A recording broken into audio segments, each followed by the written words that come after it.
अस्सलाम वालेकुम, a very good morning to all of you. मैं सुबह सुबह उठ गई और फिर मैंने सोचा कि मैं अपने लिए नाश्ता बनाती हूँ और सबके लिए बनाती हूँ। लेकिन जब मैं किचन में आई तो किचन इस कदर साफ़ था कि पता चल रहा था कि मम्मा ने सबके लिए नाश्ता भी बना दिया है, दूध भी गर्म कर दिया, चिकन बाहर निकाल दिया। लगता है आज मम्मा का बिरयानी बनाने का इरादा है। खैर मैंने फिर नाश्ता नहीं किया क्योंकि मैं क्या ही अपने लिए अकेले के लिए नाश्ता बनाती। फिर मैं बाहर आ गई और मैंने बाहर आते साथ ही पूरे घर की सफाई की। सफाई करने के बाद फिर मैंने ऊद लगाई और पूरे घर पे ऊद किया। अच्छा, मुझे ऊद करना बहुत पसंद है क्योंकि एक तो इससे मुझे पॉजिटिव वाइब्स आती हैं और दूसरा ऊद की खुशबू बहुत अच्छी होती है और लॉन्ग लास्टिंग होती है अगर आपकी ऊद अच्छी हो तो। और वैसे भी ये ऊद मैं सऊदीया से लेकर आई थी और इसकी खुशबू बहुत लॉन्ग लास्टिंग और बहुत मज़ा आता है इसको करने का। खैर फिर मुझे भूख लग गई सफाई के बाद, फिर मैंने सोचा चलो कुछ बनाते हैं। मुझे किचन में जो भी मिला मैंने जल्दी से निकाला और फिर मैंने सोचा चलो इसके साथ कुछ खेल खेलते हैं। मैंने इनको छोटा छोटा स्लाइस कर लिया, पहले तो धो लिया था, फिर मैंने इनको स्लाइस कर लिया, मिर्ची को भी छोटा छोटा काट लिया।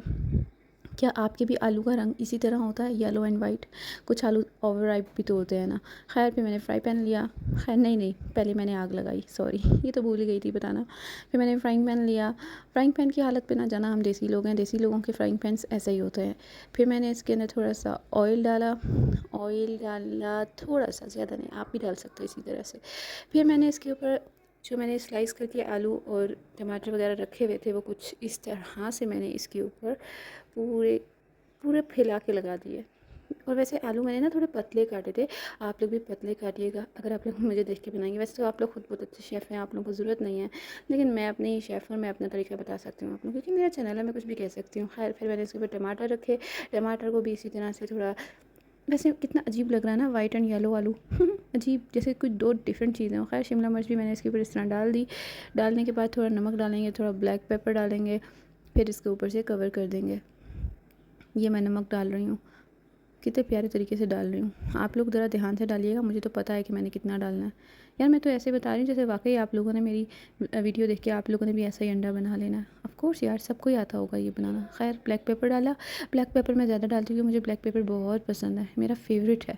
उसको मैंने ऊपर से बिल्कुल कवर कर दिया और मैंने नीचे आग बिल्कुल हल्की रखी और यहाँ पर ज़रा ये ज़्यादा दिख रही है लेकिन मैंने इससे भी हल्की रखी और मैंने 2 अंडों को तोड़ के इसमें डाल दिया। हमारे देसी घरों में इसी तरह के बर्तनों में अंडे को फेंटा जाता है क्योंकि कहते हैं ना अंडे का बर्तन अलग होता है। खैर मैंने इसके अंदर मिर्ची भी डाल दी और देखें किस तरह से धुआं निकला इसको खोलते साथ ही। मैंने इसके ऊपर अंडा डाल दिया।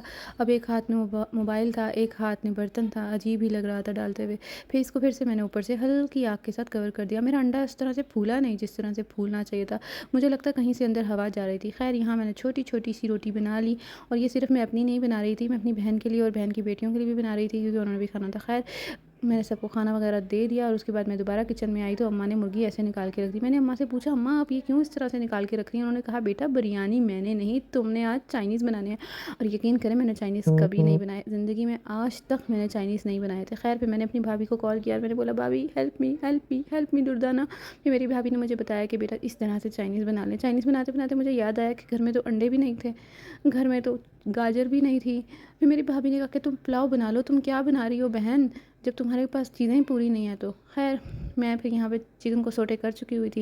मेरी भाभी ने मुझे आइडिया दिया इसमें 2 चिकन क्यूब्स डाल लो, इस तरह से करके बना लो। और मुझे हैरान की तो इस बात की हुई थी कि यार चिकन के अंदर जस्ट हमने ब्लैक पेपर और नमक डालना है, जस्ट लाइक इस तरह से तो मैंने कभी नहीं कुछ खाया कि जिसके अंदर सिर्फ इतना इतना स्वादिष्ट कैसे बन जाता है।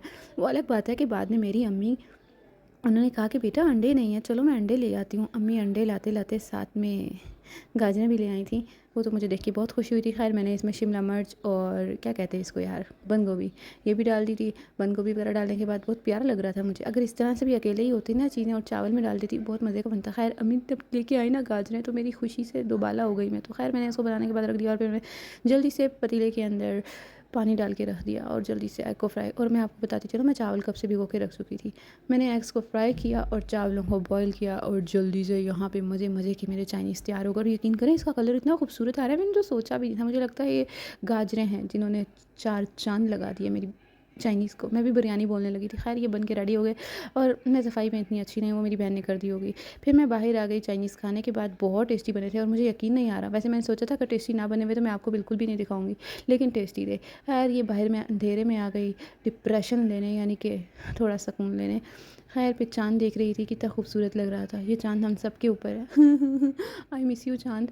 फिर मैं बाहर राउंड लगाने के बाद अंदर चले गई और अंदर जाकर मैं बेड पे लेटी और लेटते साथ ही मैं सो गई, क्योंकि सारा दिन मैंने खड़े होकर चाइनीज़ बनाया भाई, नींद तो आना ज़रूरी था ना। चलें ठीक है, ओके, अल्लाह हाफ़िज़। अगर आपको व्लॉग पसंद आया हो तो लाइक कर दीजिएगा। आई नो मैंने बहुत मोंगियाँ मार दी, लेकिन फिर भी आप लोग लाइक कर दीजिएगा। Bye bye.